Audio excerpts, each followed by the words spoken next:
বিসমিল্লাহির রহমানির রহিম। আসসালামু আলাইকুম। নতুন একটা ভিডিও নিয়ে চলে আসলাম। আমি আজকে রোস্ট তৈরি করছি। বিস্তারিত আসলে দেখানো হচ্ছে না, ঈদের দিন এমনিতে ব্যস্ত সময়।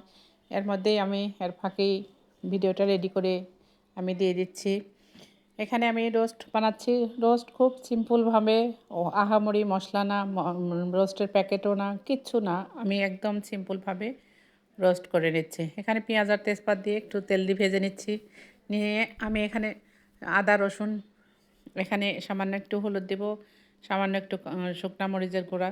আপনারা শুকনা মরিচ ঝাল না খেতে চাইলে দিবেন না, আর যদি ঝাল ঝাল খেতে চান তাহলে শুকনা মরিচ দিবেন, না হলে কাঁচা মরিচ দিয়ে দিবেন। অতিরিক্ত এখানে হলুদ ব্যবহার করা যাবে না, শুধু কালারের জন্য সামান্য কিছু দিলেই হয়ে যাবে। আমি এটা বারবার ঢাকি দিয়ে দিয়ে কিন্তু আমি এটা নাড়াচাড়া করে দিয়েছি। এখানে কিন্তু আমি একটুকু পানি ব্যবহার করিনি। এখানে আমি 1 কাপ দুধ ব্যবহার করব। দুধ ব্যবহার করে আমি এটা সিদ্ধ করে নিব। এটা হয় টক দই দিবেন, না হলে দুধ দিলেই হয়ে যাবে।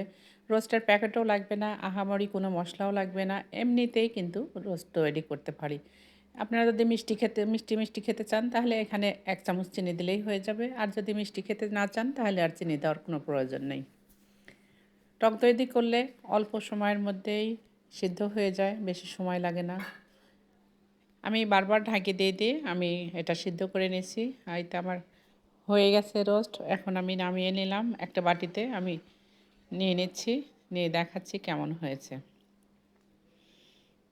অনেক তেল মশলার রোস্ট আর এই রোস্টের মধ্যে কোনো পার্থক্য আছে? আমার মনে হয় এই রোস্টটাই খাওয়া ভালো, স্বাস্থ্যসম্মত খাবার, আবার খেতেও কিন্তু অনেক মজা।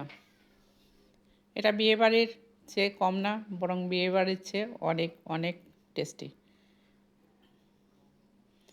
দেখেন কেমন হয়েছে। এই তো আমার রোস্ট হয়ে গেছে। একটা প্লেট রেডি করে নিচ্ছি রোস্ট আর খাসির মাংস দিয়ে। ঈদের দিনের দুপুরের খাবারের জন্য আমি এটা রেডি করে নিলাম।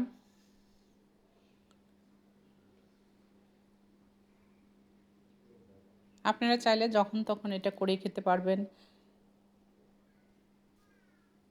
লাইক দিতে ভুলে গেলে অবশ্যই লাইক দিয়ে কন্টিনিউ করতে থাকবেন। ফেসবুক থেকে দেখলে ফলো করবেন, ইউটিউব থেকে দেখলে অবশ্যই সাবস্ক্রাইব করার চেষ্টা করবেন। অনেক কষ্ট করে ভিডিও আমরা তৈরি করি, ভিডিওতে লাইক কমেন্ট না করলে কিন্তু আমাদের ভিডিও করার উৎসাহটা থাকে না। এখানে আমি খাসির মাংসটাও রেডি করে নিয়েছি। খাসির মাংসটা আমি একটা বাটিতে নিয়ে নিচ্ছি।